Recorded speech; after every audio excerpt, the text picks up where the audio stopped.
9 اور 10 کی درمیانی رات میں تقریباً 2:30 بجے سپہ سالار جنرل سید عاصم منیر نے مجھے سیکیور فون پہ مجھے بتایا کہ وزیر اعظم صاحب، ہندوستان نے اپنے بیلسٹک میزائل ابھی لانچ کیے ہیں، ایک نور خان ایئرپورٹ پہ گرا ہے اور کچھ اور دوسرے علاقوں میں گرے ہیں۔ میرے انتہائی قابل احترام بزرگوں، بھائی اور بہنوں، میں اس خدائے بزرگ و برتر کو گواہ بنا کر کہتا ہوں کہ اس جرنیل کی آواز میں انتہائی اعتماد تھا، خودداری تھی اور وطن کی تڑپ تھی، اور انہوں نے مجھے کہا کہ وزیر اعظم مجھے اب اجازت دیں کہ ہم دشمن کے منہ پر ایسا تھپڑ رسید کریں گے کہ وہ عمر بھر اس کو یاد رکھے گا۔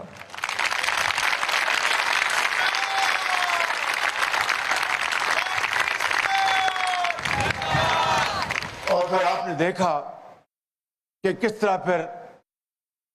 پٹھان کوٹ، ادھمپور اور کہاں کہاں ہمارے شاہینوں نے اور الفتح میزائلوں نے حملے کیے، اور دشمن کو سر چھپانے کی جگہ نہیں مل رہی تھی۔ صبح کا وقت تھا، مجھے صبح میں فجر کے بعد میں سوئمنگ کرتا ہوں، تو میں احتیاطاً اپنا سیکیور فون ساتھ لے گیا، اور میں نے ضیاء کو کہا کہ ضیاء یار، اگر کوئی گھنٹی بجے تو مجھے فوراً بتانا۔ As luck would have it, وہ گھنٹی بجی تو جنرل عاصم منیر لائن پر تھے، کہنے لگے کہ وزیر اعظم، ہم نے بڑا بھرپور ان کو جواب دیا ہے، اور اب ہمیں سیز فائر کرنے کی درخواست آ رہی ہے، تو آپ کا کیا خیال ہے؟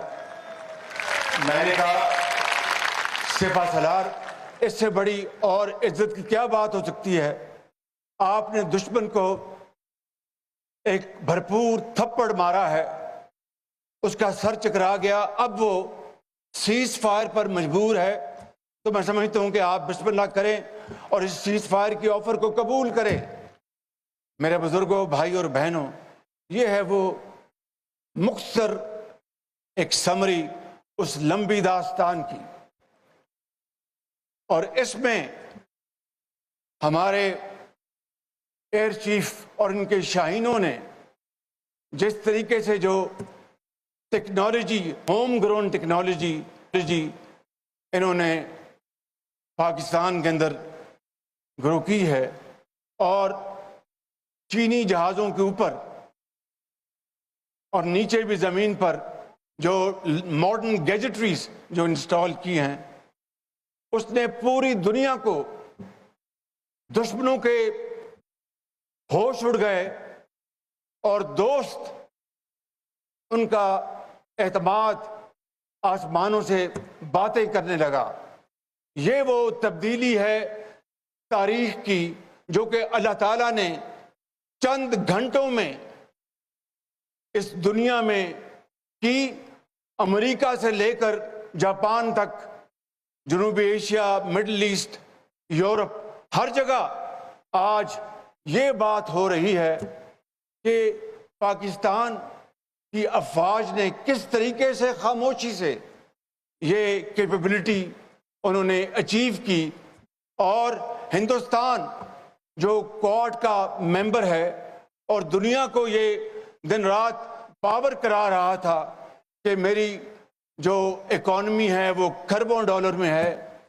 میرا جو اسلحہ ساز و سامان جو ہے اس کے اوپر کئی سو ارب ڈالر میں نے پانی کی طرح خرچ کیے ہیں، پاکستان کوئی حیثیت نہیں رکھتا، مجھے آپ اس خطے کا بادشاہ تسلیم کریں۔ میرے عظیم بزرگوں، بھائی اور بہنوں، اللہ تعالیٰ کو کچھ اور منظور تھا۔ اس خدا کو منظور یہ تھا کہ پاکستان کے 24 کروڑ عوام کی دعائیں، ماں اور بزرگوں کی فجر کے وقت، تہجد کے وقت سجدہ ریزی اور آسمان کو چیر کر ان کی دعائیں فلک پر پہنچی، اللہ تعالیٰ نے اس کو اپنی کمال مہربانی سے اس کو قبول کیا، اور یہ عظیم فتح آج پاکستان کو دی ہے۔ اور آج ہم یہاں پر یہ یوم تشکر اس طرح منا رہے ہیں کہ ہم سب کے، پورے پاکستان کے عوام کے، بزرگوں کے، ماؤں کے، بہنوں کے، بیٹوں کے سر رب ذوالجلال کے حضور جھکے ہوئے ہیں اور ہمیشہ جھکے رہیں گے۔